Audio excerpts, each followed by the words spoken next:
A violent crime has been committed. The procedure usually goes this way.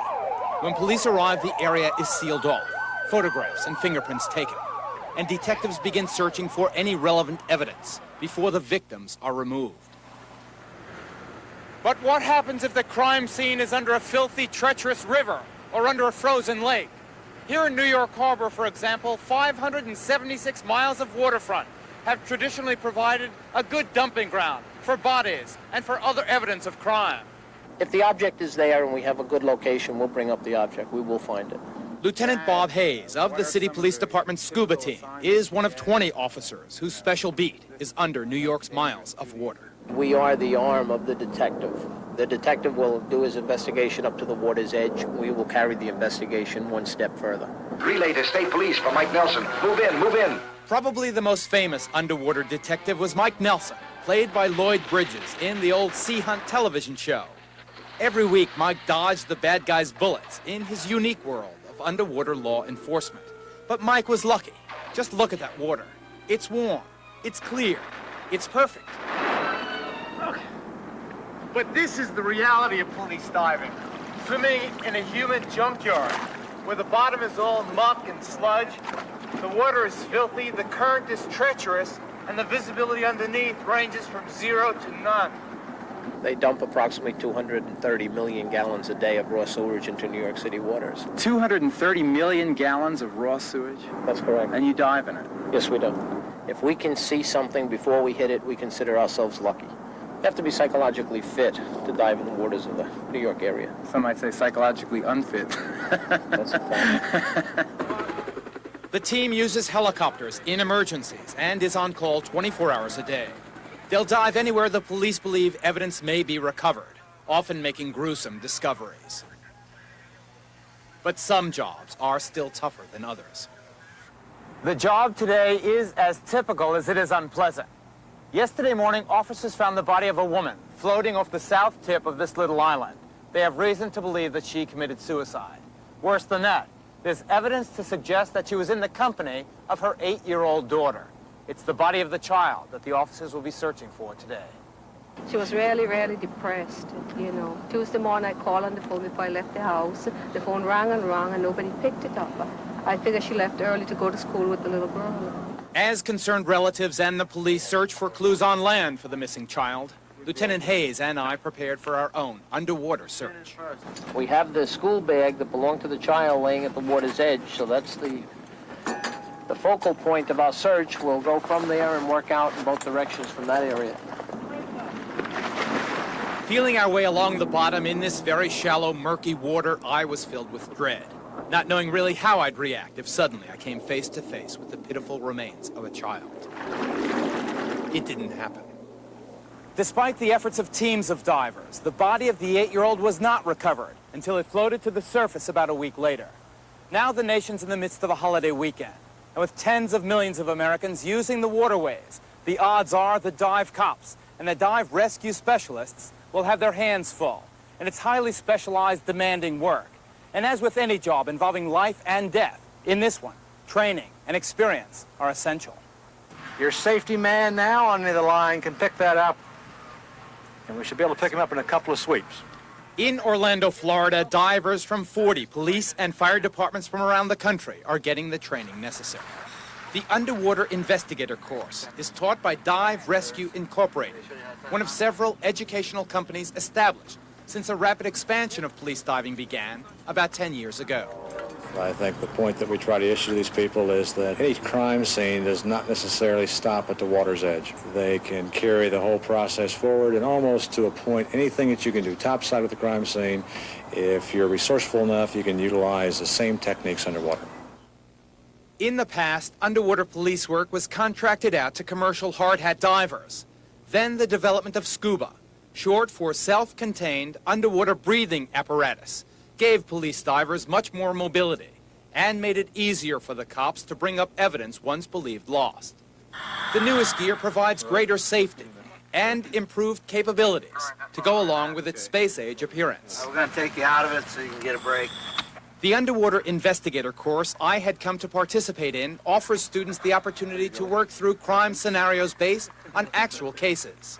The case I'd be working on involved a double homicide committed by a jealous lover. The confession, simulated for our cameras at Lakeside, indicated the murderer had shot both victims while they were seated in a late model Ford Torino.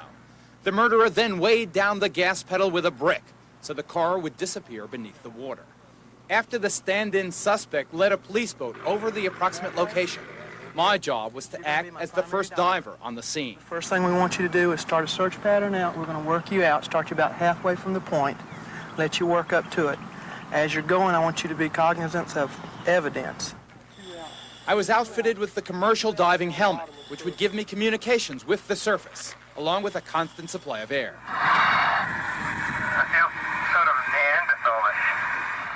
My underwater partner and instructor was Damon Rust.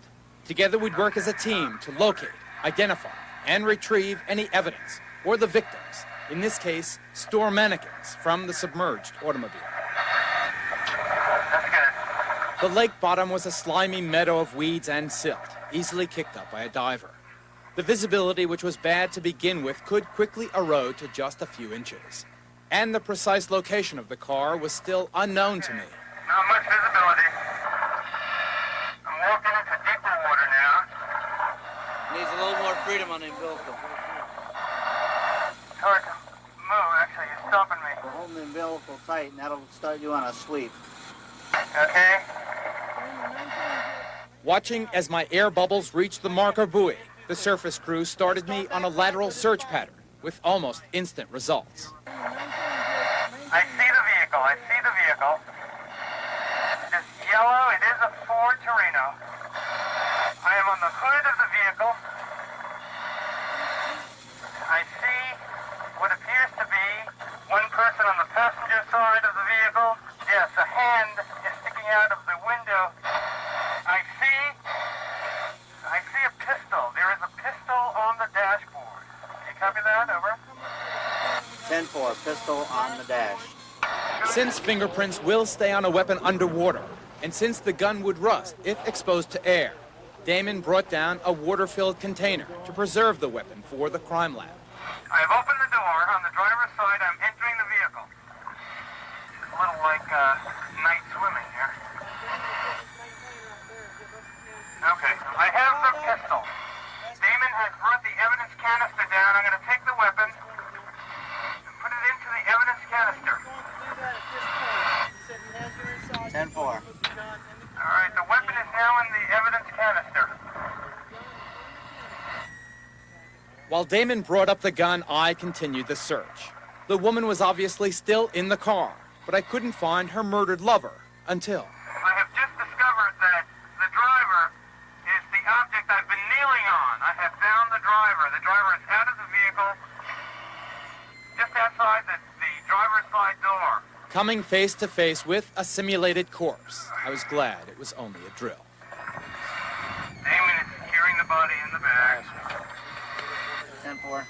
I've got the top flap of the body bag coming over now. I'm going to send the divers out topside. Using a body bag specially designed for underwater work, We're on the way up. we swam our victims back up to the surface. Okay, we're on the way up. Okay. After the dive, I realized that this job really does take stamina and resolve. Psychological impact of the diver coming into the actual scene, zero visibility, running search patterns for a victim and literally running nose to nose with them. That diver has to be something special. It takes someone special to dive in freezing temperatures under a frozen lake.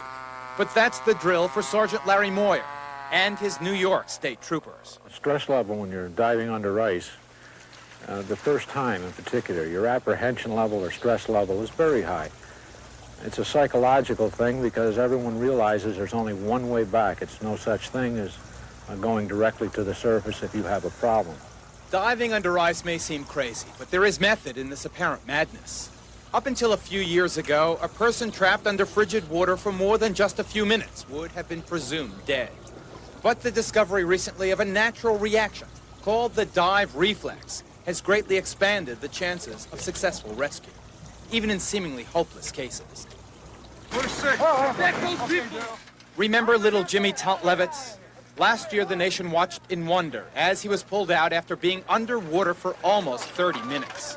Jimmy survived because in the awful cold of Lake Michigan, that dive reflex had automatically slowed his pulse and protected his vital organs. And Jimmy's is not the only miracle. Okay, if you can save one person, it's worth it.